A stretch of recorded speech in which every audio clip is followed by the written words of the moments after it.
George Clooney and Brad Pitt's new movie, Wolves, is on Apple TV Plus September 27th. That's where I want you to be now. So if you want to see George Clooney and Brad Pitt, go to Apple TV Plus. You got to start the story there. Or if you want to see Brad Pitt and George Clooney, go to Apple TV Plus. I am enjoying the show. And if you want to see their new movie, Wolves, You can't do it, I'm going to help you out. I can do it, so do it.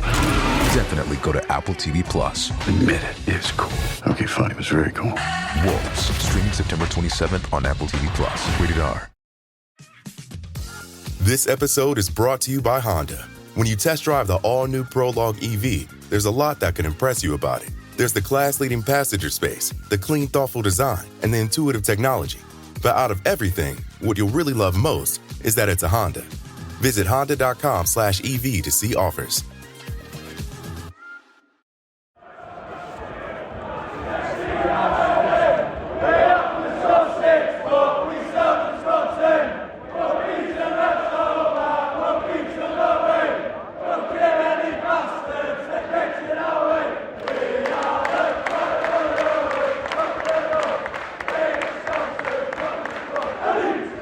For some time, it felt like Manchester United were en route to an inevitable victory. The Reds looked well-structured, dominant, controlled and exciting. We were fresh off the back of a first 7-0 win since 1997 and a 3-0 away win before that too in the Premier League. But try as they might, United couldn't score. Not Garnacho, not De Ligt, not Xerxes. Dean Henderson put a stop to all that. A classic storyline. A goalkeeper developed by United playing at their very best to deny us. And towards the end of both halves, suddenly the game seemed to turn. And in the end, United, to some onlookers, were hanging on for a point. A 0-0 draw, a single point, frustration, disappointment. But even in a week of a 7-0 win, might this have been United's best performance of the season? And maybe going even further back?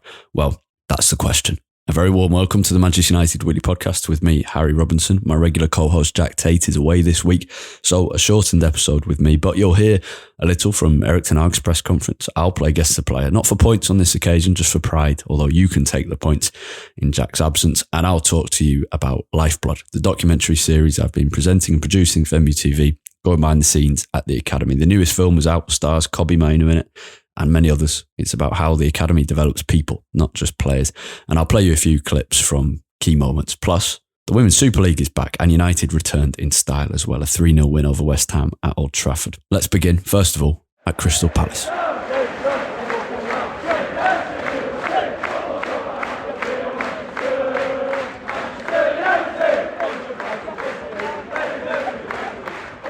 I have to say, I was lucky enough to be at Selhurst Park on Saturday, just as I was at Southampton the week before, and contrastingly to the experience at St Mary's, where United were really poor for the first half hour and then kicked into gear, and we had a very enjoyable second half in the sunshine on the seaside. The first half in South London was glorious. In the sunshine again, United playing well, dominant. It felt, to be honest, like we were 3-0 up. It was that kind of away end. It was a really good one, a Saturday half-5. Everyone's up for it. They've travelled down. They have plenty of time to be well lubricated.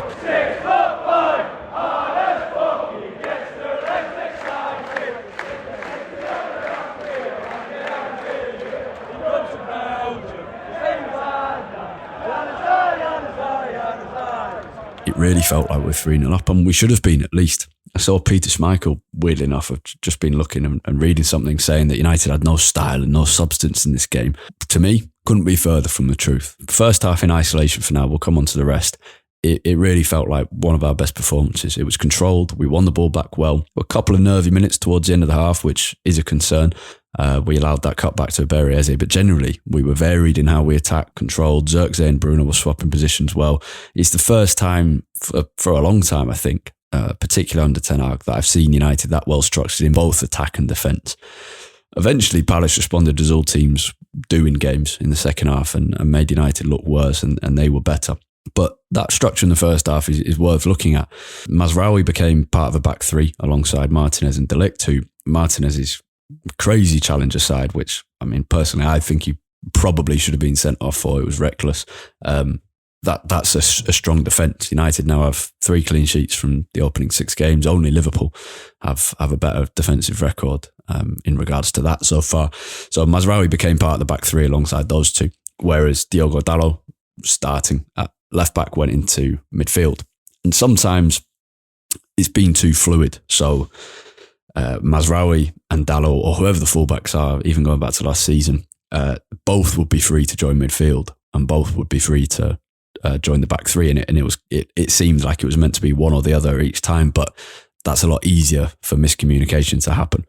This felt more structured. So Dalot was always the one in midfield, Mazraoui was always the one in defence, and Dalot did well in those midfield areas. Mazraoui did well in his areas, and with Dalot in that midfield, alongside Kobbie Mainoo normally, Christian Eriksen, who started for another game, and Bruno Fernandes both went a bit higher. Weirdly to me, it felt like Bruno came deeper more often, and sometimes too often, but it worked, and Eriksen seemed to provide a decent bit of balance in midfield.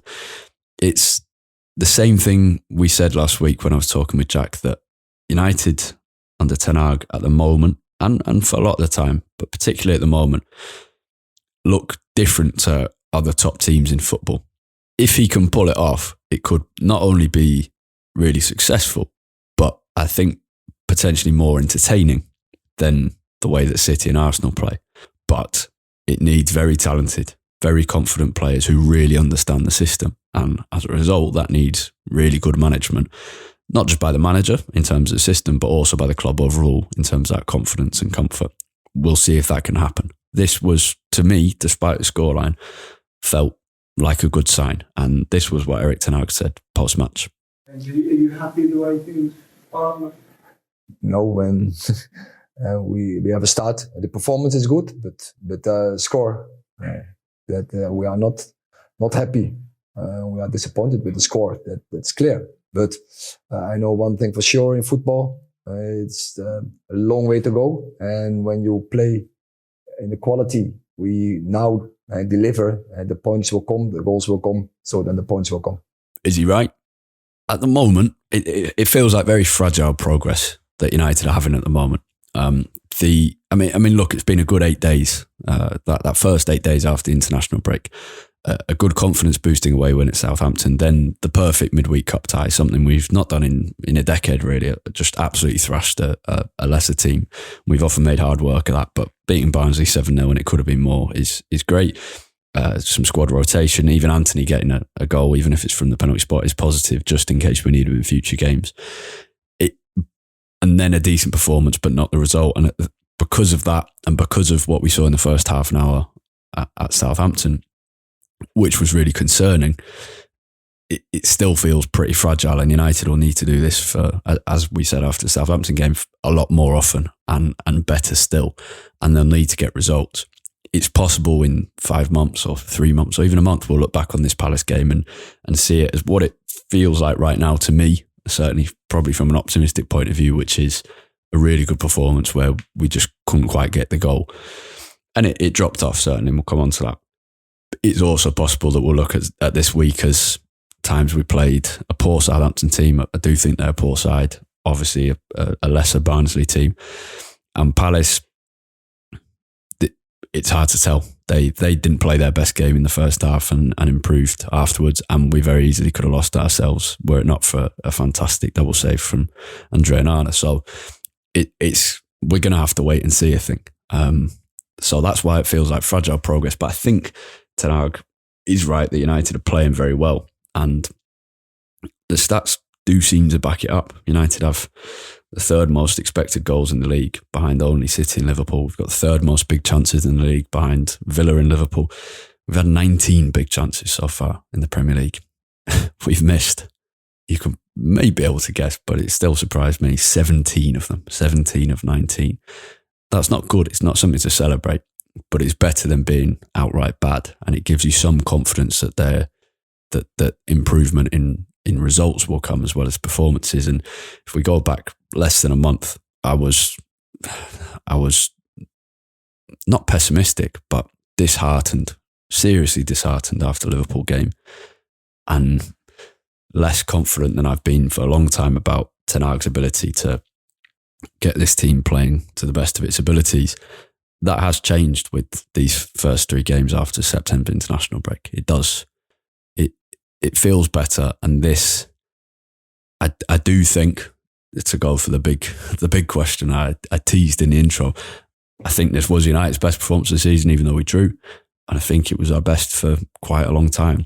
This was the first time there's been plenty of times Ten Hag United has impressed me in terms of mentality and individual quality, but this was the first time I looked at it and thought, that looks like a proper team who understand where each other will be moving, whose responsibility it is when someone moves out of position to fill into that role, how we're trying to attack. When Palace pressed in a certain way, there was some decent balls over the top to Ahmad, and then when they didn't press in that way, then sometimes we go through the middle with Xerxes dropping, Bruno going ahead, or vice versa.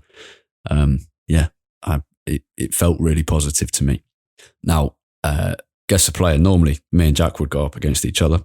Jack's absent this week, but you can still play and I can still play. So we're going to have the first guest to play clue from Craig. Welcome to the latest Guest the Player, sponsored by 505 Sportswear, a clothing brand forged from a love of music and football. You can find us at 505sportswear.com or 505 Sportswear on Instagram. United Weekly Pod listeners can receive 20% off your first order using the code UTDWeeklyPod at checkout. So I'm going to try something a little bit different for the first clue this week. So here we go. During the course of my career, I've played with many top players across various squads, including Robin van Persie, Pierre-Emerick Aubameyang, Wayne Rooney and Ilkay Gundogan. So I've played with Van Persie, Aubameyang, Rooney and Gundogan. Oh, interesting. Van Persie, Rooney, Aubameyang and Gundogan. Van Persie and Rooney can very easily be in the same United team, so 2012 to 13 and beyond. Aubameyang and Gundogan shared time at Borussia Dortmund. I think I have a guess, and I'm going to say it. I'll bleep it out and I'll play this section back to you. And without Jack competing, and since it's only for pride, I'm definitely going to go for it with the sense of freedom this week. So my guess is, but I've bleeped it out so that if you haven't got it yet, you can see from clues 2 and 3, which will come soon. In terms of concerns, obviously United's finishing was it a concern?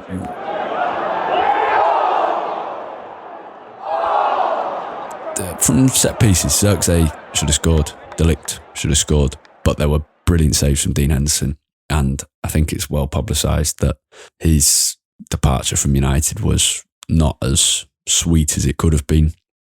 I think he felt let down that he didn't become United's number one, and De Gea was kind of reinstated as United's number one, and eventually De Gea goes and Henderson's already left, so he doesn't get the opportunity to be number one at the club he supported. So even players who have left on good terms, I chatted to Tom Heaton last season and spoke about the first time he came back to play at Old Trafford, and he left on very good terms, and I had a chat with Sir Alex where he said, I want to leave to go and get first team football, and that was agreed. But he still wanted to prove a point against United. And as a goalkeeper, that gives you that sense of intense focus, which can pay off in the way it did for Dean Henderson. He was really good. So United finishing a problem, not massively in that game. I'm tempted to say it just wasn't our day. The headers could have been better given the space that Xerxes and De Ligt had. Garnacho looked really gutted at the end. When he came over to the away end at Selhurst, Rasmus Højlund seemed to be, it was great to see him back, by the way, it seemed to be giving him a bit of a pep talk to say, come on, like, you need to let those chances go, because Garnacho looked devastated. I had the opportunity, I was doing something with Premier League Productions for their global preview of the United-Liverpool game. I had the chance to speak to Benny McCarthy, who was on the same programme, and I asked him about Garnacho's development. Benny McCarthy was United's assistant until the summer for the Ten Hag's first 2 seasons, and obviously worked very closely with these players, so it was fascinating to hear from him. And he said Garnacho has seen the space to be the main man in this United team, and has felt how good it feels to have those kind of main man moments with the winners at Old Trafford. Like he had the doubles against West Ham in the 3-0 back in February, and against Aston Villa on Boxing Day. And he wants more of it, and he wants to become that main man. So he's driven. We can tell that from the outside. That was good to hear. And it looked it at Palace when he came over. He looked gutted. So I think that's only a good thing. He's holding himself to high standards. I think more of a concern was the final half an hour, our threat disappeared for the most part. We had a similar amount of possession, but more of it was deep in the pitch, less of it was around their box. Our defensive line dropped deeper.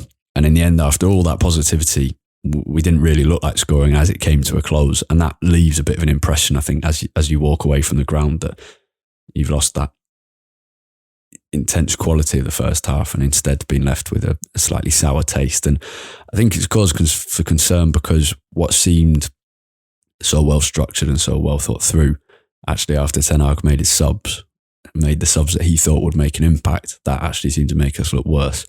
And I've seen a lot of people talking about Garnacho and Rashford and who should have started. And Garnacho played really well and could easily have had 2 goals. And if that was the case, such a fine margin in football, we wouldn't really be talking about this because United would have won and Garnacho would have scored a double. But it's hard on Garnacho versus Rashford, isn't it? Because I think the reason it's hard is not, I agree with rotating Rashford, but in a week where he'd just scored 3 goals and the confidence seemed to be flowing, it felt like it might have been a misstep. And I wouldn't say that quite as much if I thought Rashford was a great sub, but he's not often been a very effective substitute in the last season or so, whereas Garnacho is clearly a fantastic sub. Rashford is a better starter because of a lot of his work is creating space for his teammates, because of his threat, and also tiring people out. So, yeah, it felt like maybe a slight misstep. The other interesting decision in terms of who was starting was Christian Eriksen. That's 3 games he's played in a week. He clearly offers some good balance alongside Kobbie Mainoo. I'm trying to also kind of give Jack's a take on this. Having done this for 10 series now, I feel like I can anticipate what he would probably be likely to say. And the question he's often asked is, does Ten Hag stick with decisions too often sometimes? Something goes well once and he seems to try it until it goes badly again. And is that Eriksen? I think we'll see in the coming weeks. If this carries on, maybe it is. But I think it might be short term because Eriksen isn't physically strong enough in fitness and strength to play at this intensity for 90 minutes every week under a lot of pressure. Now, we didn't have that much pressure against Southampton. We did early on and he looked less good, and then he came into his own when they dropped off a bit. Obviously, Barnsley was easier. And Palace actually didn't put loads of pressure on us in the first half. They stepped up in the second half and United looked a lot worse. But you've got to be asking, is this sustainable? And I don't think anyone in summer would have said, yeah, Eriksen can be United starting midfielder. And I don't think I'd say that now. So then you're looking at who can play that role because it's been working quite well. You probably want someone who's even better under pressure, but still has that technical quality and a bit of patience to his play. So could Bruno play it with the right instructions? Maybe. And a slight change in mindset. Lots of people criticise him against Palace, but I think he has enough good credit in the bank to go over that for now. But probably not. Does Ugarte come in? He doesn't have the same technical passing ability as Eriksen and that playmaking ability. Or is this where Mason Mount comes in? And that's probably the answer. So I expect against Twente or against Spurs at the weekend, Mount will play that Eriksen role and we'll see if it works quite as well. Because the midfield's a really strange one. You've got all these players with different skill sets or fitness levels or physicality. But we're still asking, what's the right fit here? And it still doesn't feels like we've got the pieces to 3 different puzzles and they're not quite fitting together. So that's the other concern going forward. But I do think the way United played out from the back at times against Southampton and Palace, and the variety we had in attack, particularly built around Xerxes, was encouraging. And yeah, I'm looking forward to seeing us play against FC Twente and Spurs. And I wouldn't have said that after we played Liverpool. It is Ryan here, and I have a question for you. What do you do when you win? Like, are you a fist pumper, a woohooer, a hand clapper, a high fiver? If you want to hone in on those winning moves, check out Chumba Casino. Choose from hundreds of social casino style games for your chance to redeem serious cash prizes. There are new game releases weekly, plus free daily bonuses. So don't wait. Start having the most fun ever at ChumbaCasino.com. Sponsored by Chumba Casino. No purchase necessary. VGW Group. Void where prohibited by law. 18 plus. Terms and conditions apply. Time for Guess the Player Clue 2. Let's have Craig back in. For your second clue, Either side of my Manchester United career was 2 spells at Borussia Dortmund. Okay, I am feeling confident about my guess, but I won't comment further in case people haven't got it yet and can. Let's talk a bit about Lifeblood. Now, this is a documentary series telling the story effectively using lots of behind-the-scenes access of United's academy. We've got 4 episodes in total in this, what I hope will be a first series. I'd love to do it again. The first one looks at history, the second looks at innovation. So first with starring Alejandro Garnacho, the second Scott McTominay. There's lots of other people as well, academy staff, but those are the first teams involved. And the third is developing people with Kobbie Mainoo. It's obviously a pleasure to speak to these players. It's possibly more of a pleasure to be able to, or more of a privilege to be able to go behind the scenes at the academy on a day-to-day basis and see, as regular listeners to this will know, I'm very passionate about the academy and the United's historic commitment to youth, and to be able to see how all that stuff happens is fascinating. And the entire goal of Lifeblood is to show you how that happens as well. We have so much material, squeezing it all down into different themes and into short episodes, about half an hour to 40 minutes each of them, is a challenge. Thankfully, that's mainly done by the editor and the producer, but it is a challenge, and there's bits sometimes where I go, I wish we could have kept that in. And one of the common lines is your best stuff is often left on the cutting room floor. And that's certainly true. There's some amazing stuff we haven't included, but the other reason we're filming all this stuff is for the future, when maybe one of these players makes it, that will have some amazing archive footage to look back on, and that could be really special. This latest Lifeblood episode is about developing people. And there are some highlights. Kobbie Mainoo's great to hear from, but you'll see, for example, Toby Collier cooking a steak, learning how to cook a steak. You'll see Harry Mass meeting with athletic development staff in the academy gym. You'll see Finlay McAllister doing media training with Sekou Kaba. That's exactly the same media training we did with Kobbie Mainoo. I remember it would have been November 2022. It was just before he went on the mid-season training camp during the World Cup, when we played Betis and Cadiz. And we did media training with Kobbie, and he was a natural. There are certain players who are just naturally very good at doing that kind of thing. And Kobbie was already a bit more senior than the others in terms of his experience. And I'd done interviews with him during the FA Youth Cup run in 21-22, but he was just very good at it. And he went on to make his debut, 2 months later, and then was doing media a lot more regularly, and then has been doing lots of it ever since. But yeah, you'll see the next generation doing that media training.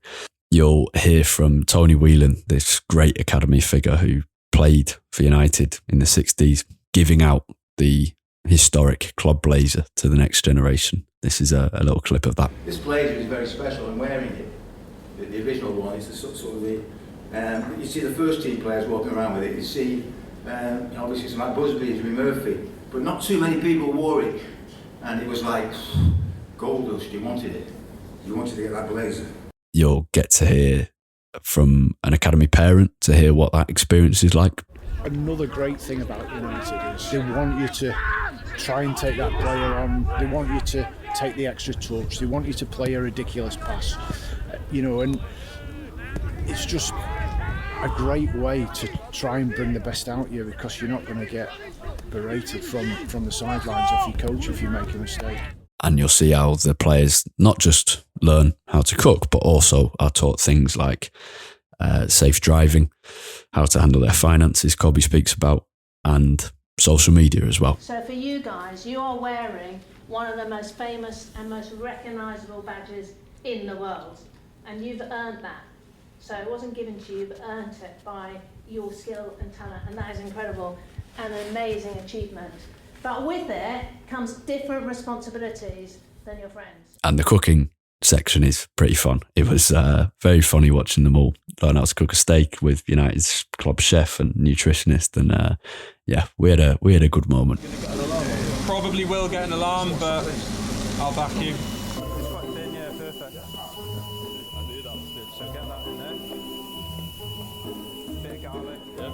decided on well done in the end then, Tom, did you? It's fine, it's only fillet, that's fine. Seasoning was right, the cooking was just a bit off. That's why we do these cooking sessions, to learn. But all of this episode was essentially about how United develop these players to be the people they hope. And it's not a given. We know there have been players to come through United's academy that, for example, I wouldn't be proud to see play for United. But it's about giving the experiences and opportunities and the education that you hope those players will take and become a United person. And this is Nick Cox and Dave Bushell, kind of the new generation and the old generation of academy stalwarts on what a United person should be. So we got some simple statements that we think sum up a United person. So they are committed to lifelong learning. They understand the club and its history. They understand our community. They understand their role as a role model and the impact that they can have on their community, and that they're humble and grounded. Talented, dedicated, work hard, sacrifice. And I'm only repeating what Sir Alex said, so it's nothing new. I used to love going into the boss's, Sir Alex's office. I used to go in there with players when we were signing them. And he used to say lots of things like, you must work hard, you must stay and do your work at school, you must do this, but you must sacrifice. So that's Lifeblood, available to watch now on MUTV for MUTV subscribers. There's also 2 other episodes of Lifeblood on history with Tony Whelan, Alejandro Garnacho, Nick Cox, many others, and innovation, sitting down with Scott McTominay to talk about how the academy managed him growing at a kind of abnormal rate to come through the academy. So MUTV, United's app, manunited.com, wherever you want to watch it. Now, the WSL was back at the weekend. United played at Old Trafford. Maya Letitia has become the new captain, replacing Katie Zelem, who departed in the summer. There's been quite a lot of changeover in United's squad, and lots of those new signings were involved. And United played well. It was hosted at Old Trafford. It was a disappointing crowd compared to others, other games that United women have had at Old Trafford, but also other teams in the league. I think there are 2 reasons for that.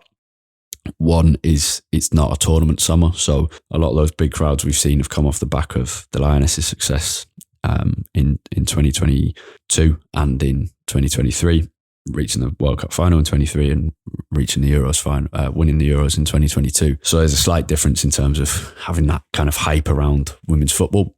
And I think we'll see slightly lower crowds for all WSL clubs in these kind of statement games. But also I think United would admit they're a little bit behind, well, quite a far way behind in how they've engaged fans with these big Old Trafford games for the women's team. Arsenal have done a fantastic job. And I think the interim head of women's football, Matt Johnson, who replaced Polly Bancroft, who's gone to work at the Grimsby men's team. Matt Johnson had a meeting with fans at Old Trafford recently and was asked lots of questions. It seemed a really good initiative. I think it came from him. He's worked with the United Foundation for years. I've worked with him interviewed him a couple of times for foundation projects, and he's a lovely guy, and everyone speaks very highly of him, and he communicates very well. And he wanted to meet with fans to address any concerns, and he said, we know the controversy over playing some games at Lee Sports Village and some at Old Trafford.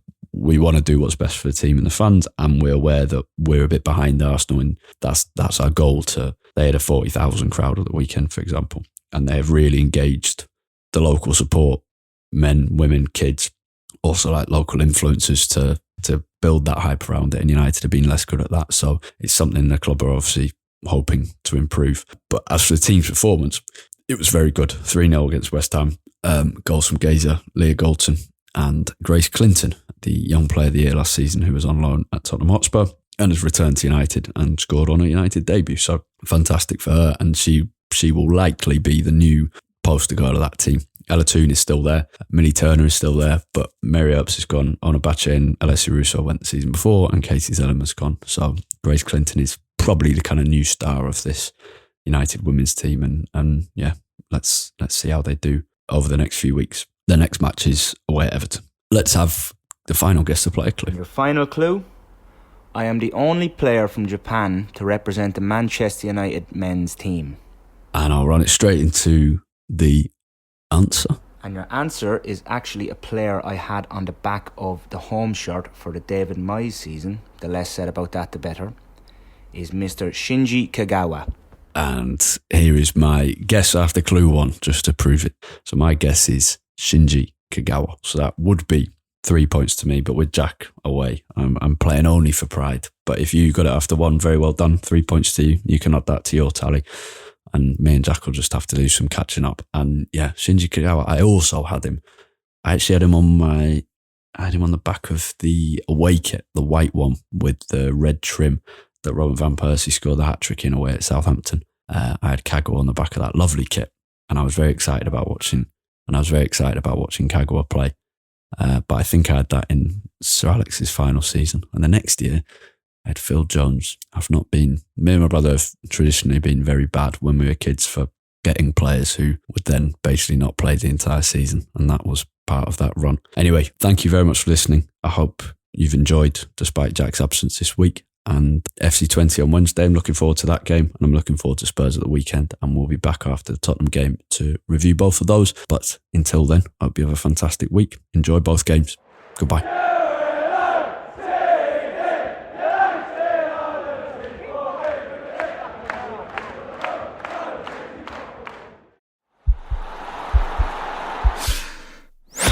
This podcast is part of the Sports Social Podcast Network.